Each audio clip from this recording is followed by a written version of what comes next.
लगभग 25 करोड़ की आबादी है उत्तर प्रदेश की, और इतने बड़ी आबादी का राज्य है। हर एक सरकार ने अपने समय में जरूर कुछ प्रयास किया होगा, लेकिन उन जन आकांक्षाओं का प्रतीक आखिर हम क्यों नहीं बन पा रहे थे जो उत्तर प्रदेश की आवश्यकता थी। और राज्यपाल महोदय ने इसी बात का उल्लेख किया कि 37 वर्षों के बाद पुनः जनादेश प्राप्त होना तो वे सामान्य बात नहीं, असामान्य बात है। हम जीते तो अच्छा है, और बीजेपी जीत जाए तो साहब ईवीएम में गड़बड़ी कर दी गई। ये कब तक आप करेंगे? ये तो जनता जनार्दन का अनादर है। और महोदय यही नहीं, इस दौरान हमारी सरकार ने 2017 में स्थानीय निकाय के चुनाव संपन्न किए थे, कोई हिंसा नहीं हुई। हमें लोकसभा का चुनाव करने का अवसर प्राप्त हुआ था 2019 में, 7 चरणों में चुनाव हुए थे, कहीं हिंसा नहीं हुई। 2021 में पंचायत चुनाव संपन्न हुए थे, 8 लाख से अधिक प्रतिनिधि चुने गए, शांतिपूर्ण तरीके से चुनाव हुए। 2022 में शांतिपूर्ण तरीके से विधानसभा के चुनाव भी संपन्न हुए, कोई आरोप प्रत्यारोप नहीं। चुनाव में हर दल अपनी बात को रख सकता था, कह रहा था, लेकिन चुनाव शांतिपूर्ण तरीके से हुए। लेकिन यहां पर चुनाव के दौरान समाजवादी पार्टी का समर्थन करने के लिए वेस्ट बंगाल से भी एक दीदी आई थी। और क्या स्थिति थी बंगाल में? विधानसभा चुनाव के बाद जो टोटल इंसिडेंट हुए थे वहां पर, पोस्ट पोल वायलेंस 12,000 घटनाएं घटित हुई थी।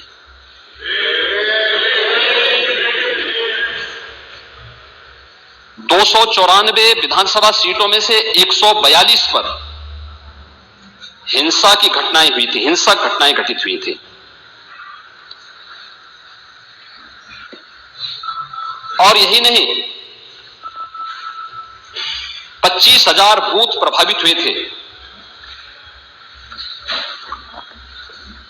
भारतीय जनता पार्टी के 10,000 से अधिक कार्यकर्ता शेल्टर होम में जाने के लिए मजबूर हुए थे। 57 कार्यकर्ताओं की निर्मम हत्या हुई थी। 123 से अधिक महिलाओं के साथ अमानवीय अत्याचार हुआ था, और 7,000 से अधिक कंप्लेंट भी रजिस्टर्ड हुई थी। ये स्थिति थी वहां की। वेस्ट बंगाल की आबादी उत्तर प्रदेश की आबादी की आधी आबादी है, और उत्तर प्रदेश में चुनाव के दौरान भी और चुनाव के बाद भी कोई हिंसा नहीं हुई। ये उत्तर प्रदेश की कानून व्यवस्था का एक उदाहरण है।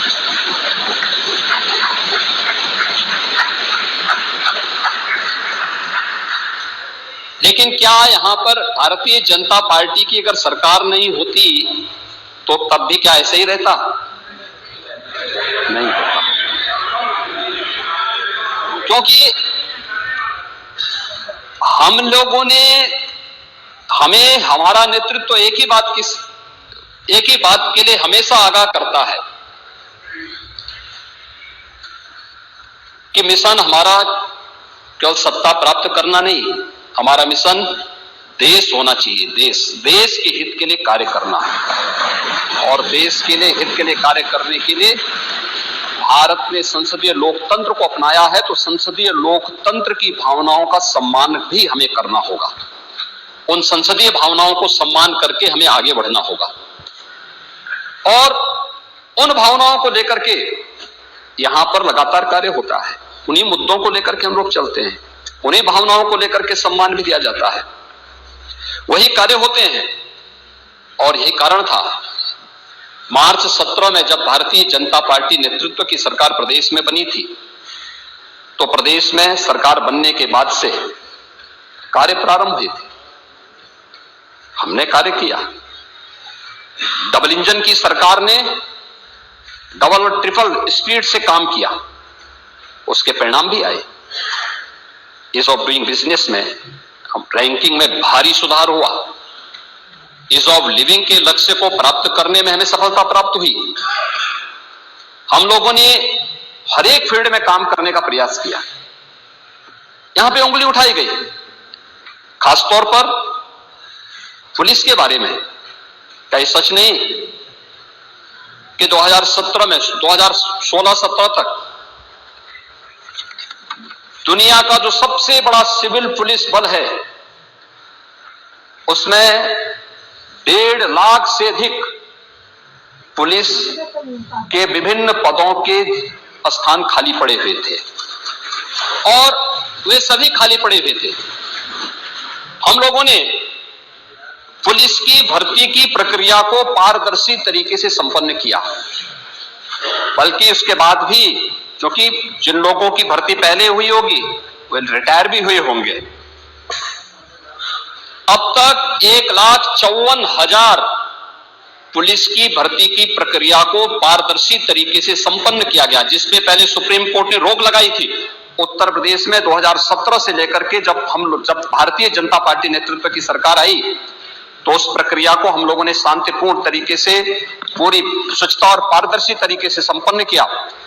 1,54,000 से अधिक पुलिस की भर्ती को संपन्न भी किया और भर्ती को संपन्न करने के बाद वहां पर ट्रेनिंग की क्षमता को हम लोगों ने तिगुनी किया है। जो पुलिस भर्ती में केवल भर्ती नहीं होना है, भर्ती होने वाले रिक्रूट हैं उनकी ट्रेनिंग को भी उसी क्षमता के साथ आगे बढ़ाना था। 3 गुनी क्षमता की गई। पैरामिलिट्री और मिलिट्री के ट्रेनिंग सेंटर भी लिए गए और ट्रेनिंग सेंटर में फिर इस कार्यक्रम को आगे बढ़ाने का काम किया गया।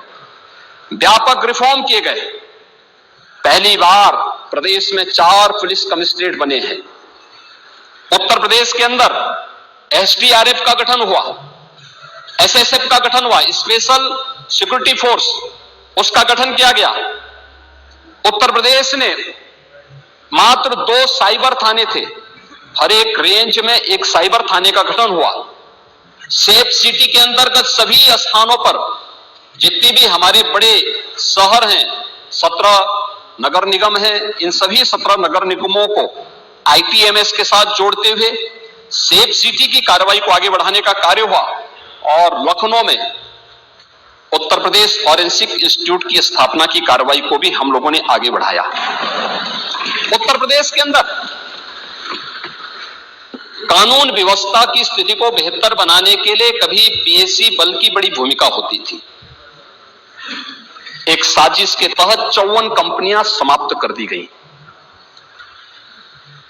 उसका गठन ही नहीं होने दिया। पीएससी होती तो क्या मुजफ्फरनगर में महीनों महीनों तक कर्फ्यू रहता? पीएससी होती क्या बरेली में कर्फ्यू रहता? लेकिन पीएससी की यूनिट जितनी कंपनियां थी उनको एक एक करके बंद किया जा रहा था। भर्ती में व्यापक धांधलियां होती थी, भाई भतीजावाद किया जाता था, नौजवानों के जीवन के साथ खिलवाड़ किया जाता था, योग्य अभ्यर्थियों को नहीं लिया जाता था और परिणाम क्या होता था? यूपी का नौजवान पलायन करता था।